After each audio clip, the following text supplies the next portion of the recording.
जय गुरुदेव, जय महाकाल। आज साधना के विषय में थोड़ी सी चर्चा करते हैं। और देखो, भगवान शिव की साधना अपने आप में एक सरल साधना पद्धति है और अपने आप में बहुत मायने रखती है। किसी भी जीवन में गृहस्थ के लिए, संत के लिए, त्यागी के लिए, तपस्वी के लिए, अघोरी के लिए और नागा के लिए और जैनी के लिए, सभी के लिए जो शिव साधना है वो उपास्य साधना है, सर्वश्रेष्ठ साधना है और सर्वोत्तम साधना है और शीघ्र फल देने वाली साधना है। एक कहावत है हमारे हिंदू धर्म में, तुरंत दान और महाकल्याण, कि वक्त नहीं देना है, वक्त नहीं लेना है। इधर जाओ और इधर अपने उसका सुख पाओ, आनंद पाओ, अपने जीवन में उन्नति पाओ। शिव साधना का यह पहला मूल है। जो सुख समृद्धि है हमारे जीवन में, भगवान शिव के बिना हम अपने जीवन में कल्पना नहीं कर सकते हैं। अब माने या ना माने, हम चमत्कार के पीछे भागते हैं। ये हमारी बेवकूफ़ी है, हमारी नासमझी है, हमारा अल्लड़पन है। हम सत्य को नहीं जानना चाहते, हम चमत्कार के पीछे भाग रहे हैं, माया के पीछे भाग रहे हैं। हम मायापति को जानते ही नहीं हैं और हम माया के पीछे भाग रहे हैं। सिद्धियां पाना कोई बुरी चीज़ नहीं है, चमत्कार पाना कोई बुरी चीज़ नहीं है, लेकिन कोई कायदा कानून भी तो कोई चीज़ होती है। तुम डिग्री लेके तुम माना कि तुम 15-16 वर्ष के हो गए, 20 वर्ष के हो गए, 24 वर्ष के हो गए और तुम केवल ये चाहते हो डायरेक्ट कि हम तुरंत जान, तुरंत समाज वो समझदार हैं, हमको डिग्री दे दो और हमको तुरंत हम अपने काम पे चढ़ जाएं और अपनी मनमानी करें। यही तो एक उम्मीद है व्यक्ति की। मनमानी ही तो करना चाहता है। शक्ति पाने के बाद में व्यक्ति करना ही क्या चाहता है? मनमानी ही तो करना चाहता है। कोई भी साधक साधना के क्षेत्र में आता है तो उस साधना को किस लिए करना चाहता है? कि वो मनमानी करना चाहता है, यानी प्रकृति के कानून को तोड़ना चाहता है और स्वयं अपना कानून लागू करना चाहता है। यही तो उम्मीद है, यही तो इच्छा है और यही तो चाहत है व्यक्ति की। और चाहत क्या है साधनाओं के क्षेत्र में? मुझे तो ऐसा ही लगता है। आपको लगता है, आप माने या ना माने, लेकिन साधनाओं के क्षेत्र में, सिद्धियों के क्षेत्र में व्यक्ति केवल इतना ही चाहता है कि मुझे सिद्धि प्राप्त हो जाए और मैं अपनी मनमानी कर सकूं, मैं अपना मनमाना चमत्कार दिखा सकूं और मनमाना धन कमा सकूं, मनमाना अपना रुतबा जमा सकूं समाज पर, दुनिया पर, और एक मेरा नाम हो, मेरा सम्मान हो, दुनिया मेरे पैर छुए। यही तो चाहते हो, और क्या चाहते हो साधनाओं से? मुझे ऐसा लगता है कि जो ज़्यादातर साधना जो 21 दिन में और 31 दिन में, 51 दिन में जो साधनाएं करते हैं वो ऐसा ही सोचते हैं कि दुनिया हमको सलाम करे, कि सलाम जिंदगी। लेकिन सलाम जिंदगी तो बहुत बड़ी चीज़ है। और पहले तो संभाल जिंदगी, एक शब्द आता है मेरी नज़र में, संभाल जिंदगी। भगवान के पास में जाना है, हमें किसी भी शक्ति के पास में जाना है तो तमीज़ से जाना है, सभ्यता से जाना है। तो मैं किस माला जपने का मन है, वो मन है या फिर हिम्मत है, 101 माला जपने की हिम्मत है या फिर मन है, वो बात एक अलग है। जपने की एक अपनी विधि होती है, अपनी एक रुचि होती है, अपना एक त्याग होता है, अपनी एक सोच होती है। जप सकते हो तुम, लेकिन क्या बोले तुम्हारे 101 माला के 21 दिन के जपने में या फिर 51 दिन के जपने में, 31 दिन के जपने में तुम्हारे दुनिया नाम कर दी जाए कि दुनिया तुम्हारी गुलाम हो? यही तो इच्छा है साधनाओं से, और क्या इच्छा है साधनाओं से? भाई मुझे तो ऐसा ही लगता है कि जो भी साधना सिद्धि के क्षेत्र में जाना चाहता है वो इसी तरीके की सोच रखता है। और मेरे पास में पैसा हो, नाम हो, गाड़ी हो, बंगला हो, छोरी हो और मेरा नौकर हो मेरे, और यही तो सोचते हो। और क्या सोचते हो? मैं भी सोचता था पहले, पर फिलहाल मैं ऐसा नहीं सोचता हूँ मैं। तो मैंने कहा था आपसे, भगवान शिव की साधना, माता काली की साधना, क्योंकि महाकाल और माता महाकाली अर्धनारीश्वर स्वरूप है और शिव और शक्ति का मेल है, प्रथम पूज्य हैं। वैसे तो गणेश को प्रथम पूज्य बताया जाता है, गणेश जी को प्रथम पूज्य बताया जाता है, लेकिन मैं साधना की बात कर रहा हूँ। तो देखो, मैं आप लोगों के सामने साधना सरल पद्धति रखना चाहता हूँ, लेकिन किसी भी साधना का फल तब हमें पूर्ण फल प्राप्त तब होता है जब हम किसी गुरु के जरिए कोई साधना करें।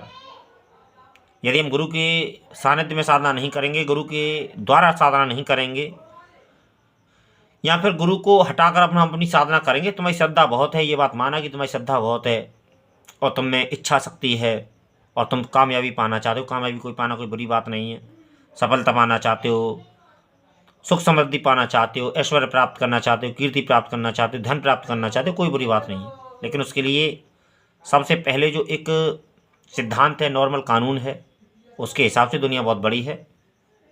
हम व्यापार कर सकते हैं, कोई बात नहीं, धन कमाना कोई बुरी बात नहीं है। लेकिन सबसे पहले तो यदि परमात्मा को तुमको यदि पसंद है, परमात्मा को चाहते हो, गुरु को चाहते हो, गुरु की बात को मानते हो, तो सबसे पहले समर्पण करना सीखो और सत्य को समझना सीखो।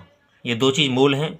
गुरु, वैसे और भी बात होती हैं, लेकिन सर्वमान्य जो प्रथम हमारी सीढ़ी है, एक तो सदगुरु के प्रति हमारी समर्पित आस्था, श्रद्धा, भक्ति, और दूसरी बात सत्य पर अपना अड़िग विश्वास। और भगवान है, 24 घंटे मौजूद है भगवान, इस बात को समझिए। लेकिन बिना गुरु के विद्या कोई फलती नहीं है। ये एक नियम है, कायदा है, कानून है। क्योंकि वो जो शक्ति है, जो शक्ति की साधना है, माता भगवती की उपासना है, यहाँ पर शिव की उपासना है, वो गुरु पद्धति है। जब तक आपको सही गुरु प्राप्त नहीं होंगे, 21 दिन में कोई साधना नहीं होती, 31 दिन में कोई साधना नहीं होती, 51 दिन में कोई साधना नहीं होती, और रोज़ साधना होती है। यदि तुम बिना गुरु के भी साधना करोगे तो भी तुम्हारी सफल हो जाएगी। लेकिन सार तो तुम्हारे हाथ नहीं लगेगा, जीवन का सुख तुम्हारे हाथ नहीं लगेगा। क्योंकि कोई सी भी चीज़ का एक विज्ञान है, भक्ति है, विज्ञान, भक्ति एक विज्ञान है। ज्ञान और वैराग्य उसके पुत्र हैं और गुरु उसकी पहली सीढ़ी है। यदि हम गुरु के पास में नहीं जाएंगे, गुरु से हम नहीं समझेंगे, तो हमें सागर भी खाली लगेगा। हम सागर में स्नान करके भी आ जाएंगे, लेकिन हम 2-4 दिन बाद भी हम देखें तो हम खाली नजर आएंगे। हम सागर में स्नान करने के बाद में, और ये फिलहाल में वर्तमान में कुंभ चल रहा है, हम त्रिवेणी में भी संगम कर आएंगे, हम उसमें कर आएंगे, स्नान करेंगे, पापों से मुक्त हो जाएंगे। लेकिन अभी कोई छोटी सी कोई कारण पैदा हो अपने परिवार में और हम किसी भगत के पास में जाएं या फिर किसी डॉक्टर के पास में जाएं, तो वो यही कहेगा कि ये रोग है और ये रोग है। गंगा स्नान करने के बाद में, जमुना स्नान करने के बाद में, त्रिवेणी संगम स्नान करने के बाद में भी फिर भी हमारे घर में समस्याएं हैं। क्या कारण है? क्या कारण है कि फिर भी हमारे जीवन में समस्याएं हैं? हमने गंगा भी स्नान किया, जमुना भी स्नान किया, त्रिवेणी भी स्नान किया, प्रयागराज में भी स्नान किया, कुंभ में भी स्नान किया, और बड़े से बड़े उत्सव, बड़े से बड़े त्यौहार, बड़े से बड़े पर्व को हमने स्नान किया, लेकिन फिर भी हम समस्याओं से पीड़ित हैं। इसका कारण क्या है? ये जानना बहुत ज़रूरी है। व्यक्ति के लिए जानना बहुत ज़रूरी है, क्योंकि व्यक्ति जितना जानता है बहुत कम जानता है। जब तक सही गुरु की, आजकल गुरु घंटाल बहुत हैं, मैं ये नहीं कहता कि मैं बहुत बड़ा ज्ञानी हूँ, लेकिन इतना आप लोग भी जानते हैं कि आज की गुरु के भेष में गुरु घंटाल बहुत हैं। तो इसलिए सर्वप्रथम भगवान शिव की उपासना अपने जीवन में, सबसे प्रथम गुरु हो सके तो गुरु ढूंढिए, गुरु बनाइए, गुरु दीक्षा लीजिए, और फिर उसके बाद में साधना आरंभ कीजिए। हमारे जीवन में दुख है नहीं है, हमारे जीवन में हमारी अज्ञानता के कारण दुख है। हमारे जीवन में सुख है, लेकिन हमने काट रखा है। कर्म का एक ऐसा विधान है, यदि कर्म करोगे तो हमें कुछ भी हासिल हो सकता है। इस जगत में कोई भी चीज़ अमान्य नहीं है, भगवान शिव के दरबार में कोई भी चीज़ अमान्य नहीं है। लेकिन लोगों की कितनी आस्था है, कितनी जागरूकता है, कितनी जानकारी है, ये आप लोगों का एक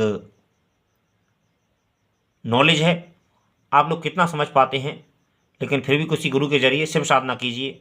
शिव साधना, यूँ तो आपको बता सकते हैं कि ओम नमः शिवाय मंत्र की साधना कीजिए, लेकिन नहीं, वो साधना तो अपने आप में साधना है, लेकिन और भी अनेक साधना हैं जो हमारी मुसीबतों के लिए विशेष उपयोगी होती हैं। तो वो आपको किसी शिव साधक के जरिए ही प्राप्त होगा।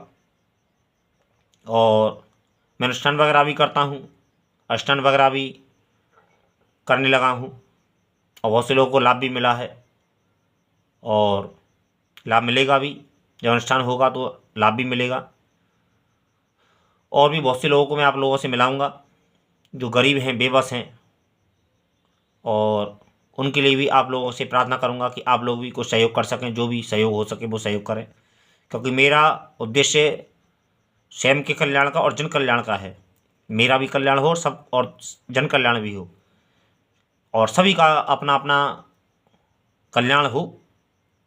जो इसमें कोई अपराध नहीं है। सभी को सभी चीज़ की ज़रूरत है, सभी लोगों को, क्योंकि हम मनुष्य हैं, और मनुष्य हैं तो मनुष्य होने के नाते हम सभी को सभी चीज़ की आवश्यकता होती है। एक गरीब को भी, एक पैसे वाले को भी, एक बेरोजगार को भी, और एक अंधे को भी, एक भूखे को भी सभी चीज़ की ज़रूरत होती है। सबकी अपनी अपनी ज़रूरतें हैं, रोटी कपड़ा और मकान। और रोटी कपड़ा और मकान तीनों की व्यवस्था करना कोई अपराध नहीं है। जय गुरुदेव, जय महाकाल।